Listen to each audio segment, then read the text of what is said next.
Hey everybody, it's Danielle. Um, I'm doing a video to talk about my top solo games of 2023. So these will be a list of games that are published in 2023 that I got to play. I didn't get to play too many. I did kind of control my urges to buy any more new games than I have already. Um, but yeah, there's a good chunk of games that I really enjoyed playing solo.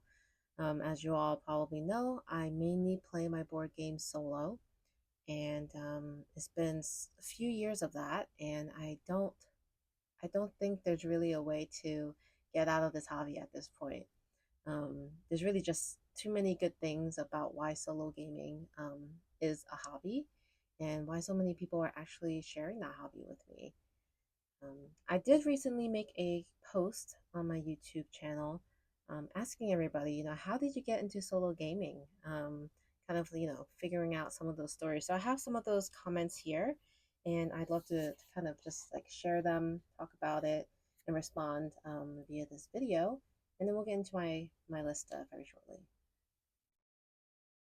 All right. So the first one was from Heather Dash, and all these comments are visible on my channel, by the way. So this is not like anything private. It is public facing. She was saying my main board game partner was my daughter, but she would get AP prone by the heavier weight games. Um, but the heavier weight games were a no go for her. But there was a game I wanted to try so badly, Viticulture. Since it has a solo mode that people thought it was amazing, I gave it a try and loved it. I didn't have to worry how long my turns were taking, and it was quite the challenge. That's how it started for me. And wow, Viticulture is such a cool game to start with. I did play that a few times, a long time ago, but I do remember that to be not a very light game. So I'm glad, Heather, you were able to um, find solo gaming through that game. I think if you're able to play that game, you probably have played some of the other more complex games than that solo. So that's a great story. um, and then we have, hopefully I'm saying this right. Hikate um, uh, says, I had never played board games before.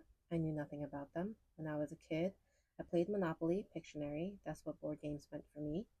As an adult, I love drawing and painting. In January 2020, I went to a large leisure store that sells fine art products, books, games, etc. And I stumbled across Palm Island. Ooh, that's a really good one too for solo. I thought, why not? And that's how I fell into the hobby. It was an instant passion. I immediately bought other little games, Herbaceous, Spirits of the Forest, and very quickly, a few months later, I moved on to It's a Wonderful World and Wingspan. Unfortunately, I don't have many friends or family, and they don't like board games. I tried. Um, wow. So you've really just stumbled into it. That's awesome. I did enjoy Palm Island. That was also one of my first solo games, so that's pretty neat that it was yours as well. And Spirits of the Forest. I'm not sure I've come across that one, so I'll have to check that one out. So thank you for sharing that one. A great story as well. We have T Lance. I got into solo board gaming due to having a 2-year-old daughter and not being able to play with others from my game group as frequently as I would have liked to. And that is super relatable. I have a toddler, and so that has been a struggle to make the time to play games with people.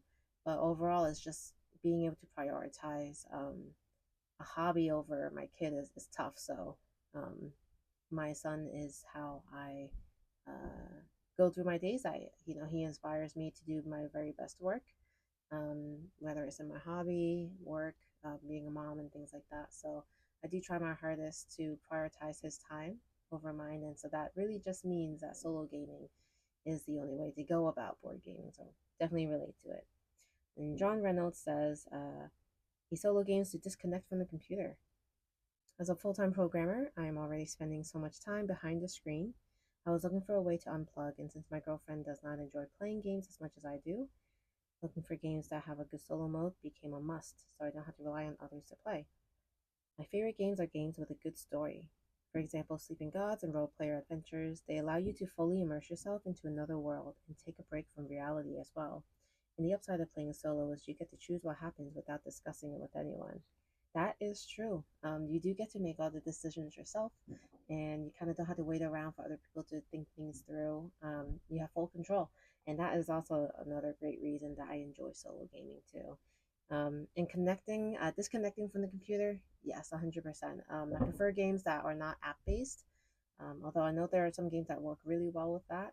But for me, I do like to connect from the computer as well. So it's just, just being able to have time fully to myself, because when you're on the computer, you're not truly focusing on yourself. There's so many different things that are pinging you, notifications, things like that. So thank you for sharing, John Reynolds.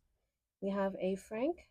Um, they said, I started solo gaming because I needed to reset my brain when anxiety got bad, but didn't have social energy to play with others. Another really relatable comment there is, it is tough to want to play a board game but not want to socialize, right? Because normally you kind of have to like uh, try your best to like be a cheery person, or someone who's not very like critical of other people's decisions, especially if it's a cooperative game. So if you're not in the mindset to be that chatty person or collaborative person, it's definitely tough. Um, and then the last comment here is from Donna. Donna Kifferlis. I'm not sure if I said that all correctly. Everything's lowercase, so I'm just saying it like one word. Um, but they said, I like to take my time on my turn. I feel rushed with other people around the table. Yeah, I always feel rushed. And I tend to rush myself because of that, because I'm like, I don't want to make other people wait. And I'm not thinking things through the way it deserves to be. So definitely another really good aspect of solo gaming. All right, so those were all the comments I got. Really appreciate everybody who took the time to kind of share their story, share your reasoning. And yeah, it's just always fun to hear about how people are um, getting into the hobby every single day. I feel like I'm in this Facebook group and there's just more new faces every day. I think that's awesome. Um, and yeah, I hope this kind of niche in the board gaming space continues to grow, because I truly do think it's such a welcoming community. And so many great YouTube content creators about solo gaming out there, or cooperative gaming too. Um, just such a great community to be a part of. All right, so that's about 8 minutes of me talking about solo gaming and the story of how people have gotten into it. I know I've shared my story many times, so I won't go into it. But yeah, now I think I will go into what my top games of 2023 are. And again, these are games that were published in 2023. And I am going to just kind of start from the top. I did use, I think it was Pub Meeple, to do a ranking of some games that I wanted to highlight. And I apologize if I'm looking down. I do have my iPad kind of showing all the games in the order that it ranked. There really is no science to my ranking, so I want to make sure you guys all know I am not a critic. I'm not an official reviewer of any kind. I'm not sponsored by anybody to say anything about a game, as of this video at least. And so anything I say is just truly my personal opinion. It is based off of my emotional connection to the game that I've had as I played it. And there really is no science around it. So I guess take my words with a grain of salt. If you agree, disagree, it does not matter to me. I'm just here to kind of just express my thoughts, and it could be something you agree with or not. And if either way, I would love to hear your feedback on the games I mentioned here. I'm going to talk about my top 5 games. Number 1 is Numsters. That game was a game that I saw on YouTube. That was the first time I got to see it, and wow, it just blew me away, because like it looks so simple. It's like an 18 card wallet game, and I loved how the art looked. And at the time, I have a toddler, and he's learning numbers, and the numbers look so fun. So I was excited to show him the artwork of those cards and him recognizing the numbers, and they're like little monsters, I guess. So that's pretty cute. The artwork was very, very good. And the gameplay itself is just so easy. I can play within 5 minutes most of the time. Sometimes it may take 10 if I'm really like thinking hard about it. But yeah, such a fun wallet game. And I have played it many times in a row, so it's definitely a good one to play solo. So that one is at the top of my list because I just really have such a joy playing with it. And it's so easy. I can just put it in my pocket. It's kind of like a winter time here in Jersey where I'm at. So I kind of always have my North Face on. There's like this side pocket, like a chest pocket, I guess. I always just have it in there just on the off chance I have the ability to spend 10 minutes waiting maybe on something and I can just play it on my lap. So yeah, very fun. Number two, Siberian. So Siberian is a game that I recently actually acquired finally, and it really blew me away. I did not have high expectations. To be honest, the designer has so many games in the Oniverse, and I only really truly like Onirim. And Onirim is, and I apologize if I'm mispronouncing that.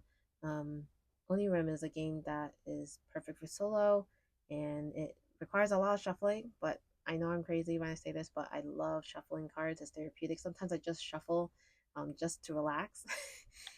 So it's like it's definitely a therapeutic part of board gaming when there's a deck to shuffle. So I definitely don't mind the shuffling that people often say, oh, it's too much shuffling. I don't like that game. Perfectly fine, valid, I get it.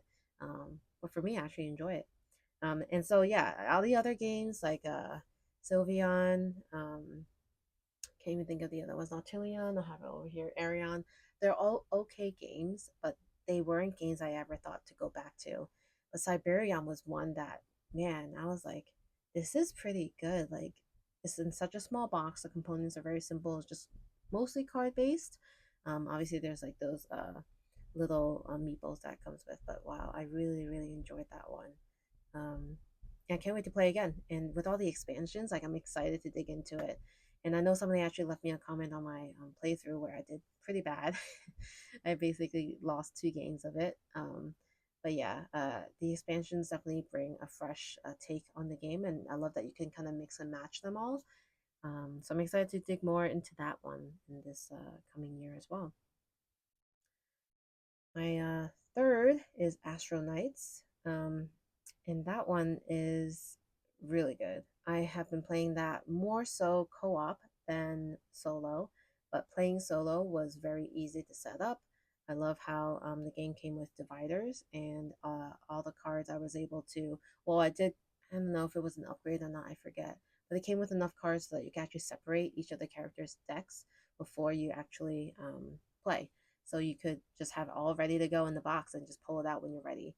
And so I love that aspect of it. I know that's not about the gameplay, but the game itself, in terms of setup, is really easy, especially to set up the market cards. Found that to be very easy as well. And I love the boards. I like the indents that they have to track everything. Although I have to admit, I've knocked it over many times and lost my spot. But that's a me problem. But yeah, very good. Lots of options in terms of bosses, characters, and the gameplay plays very much like Aeon Zen. So if you're into that game, you will be into Astral Knights. And I have to say, at this point, I would be completely fine if I ended up trading away or selling Aeon Zen from my collection because Astral Knights really has replaced it for me. And I think that's a good thing. I think the evolution of Aeon Zen to Astral Knights is a great story to be told because Aeon Den has such a history already in the way that they have so many expansions. Like they have the Legacy as well. I think Legacy of Gravehold or something, which I also had, and I didn't, campaign games and we don't mesh too well. I don't tend to have the time to finish it or the attention span to continue playing a game for weeks at a time. Um, but yeah, Astral Knights is at the top of my list. So those were my top three: Numsters, Siberian, and Astral Knights. I know many people go from like least favorite to most favorite, but I did start at the top of the list, so I didn't keep you waiting. And then fourth on my list is the Castles of Burgundy Special Edition. I was really on the fence about buying this one. It's not a cheap one to buy, but luckily I was able to get a pretty good price.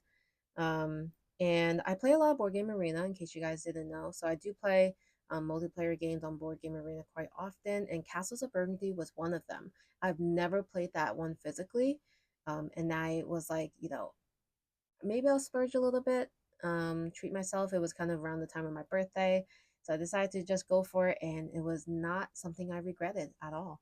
The solo mode that came with it, called Shatoma, is amazing. It really plays so well, and I felt like I was playing against somebody, but it was really easy to manage. And for someone like me who prefers the most simplest AI ever, it was such a no-brainer for me to pick it up and play. Um, so yeah, I really enjoyed it, and I'm going to hopefully play with it more. It is a bit of a table hog, so when I play, I have to play it down here, which means I can't really record my plays. I have the ability to set up a camera, but I'm just not happy with the quality of how it comes out. Um, I have to play around with the setup if I can. But man, I really really liked Castles of Burgundy. So I can see why it's a classic game. And for solo, it plays very well. All right, so that was number four. And my last one, number five, is Bonsai. And this was not on my radar at all for solo play. I've seen it around as a game, but more so multiplayer. And I happened to see it on the site. I was browsing, and I was like, let me see what this is about. Because I like bonsai trees. I love um, all of the like floral type of things. So I was like, I really want to try to play this game. And lo and behold, there was a solo mode, and I had no idea there was a solo mode. And oddly, I don't think I came across any content creators creating videos about it. So I was very shocked, but very pleasantly surprised how well it played solo. And it is a very simple solo. It basically takes cards from you and prevents you from getting certain cards. But I mean, that's the nature of that type of game, where you're basically picking cards, and then other players would pick cards that you might need, things like that. So that's really all there is to that game, but it's such a gorgeous game. If you haven't checked it out, definitely look up my videos for bonsai, and you'll see just what I'm talking about. Like at the end of the game, you'll see this beautiful masterpiece of a bonsai tree that you have spent the past 15-20 minutes building and branching off of. And it really is such a pleasure to play with, solo or multiplayer. Um, but yeah, those are my top five. So I have Numster, Siberian, Astronites, The Castles of Burgundy Special Edition, and Bonsai. My runner ups were Tesseract, Point City, Kapow, and Apiary. So those were kind of the runner ups. I won't go into detail about those, but those are pretty popular games, I'd say. I mean, I'm sure if you're a solo gamer, you know about Apiary. And then maybe one you may not know too much about is Kapow. Kapow Volume 1 and Volume 2. So that's a dice dueling game, and they have a great solo mode against bosses. And wow, that is an awesome game, because you're building dice basically, and you're upgrading your dice sides as you play the game. And it's a very enjoyable dice chucking game. So if you like dice games, you like games like Dice Throne, stuff like that, I highly recommend that one for solo as well. All right, I didn't want to make this video too long. I personally don't love long videos, so hopefully you guys are still with me. But yeah, let me know what your top three or top five games of 2023 that were published in 2023 are. And it could be for solo, multiplayer, however you like to structure your list. But yeah, please share it in the comments below.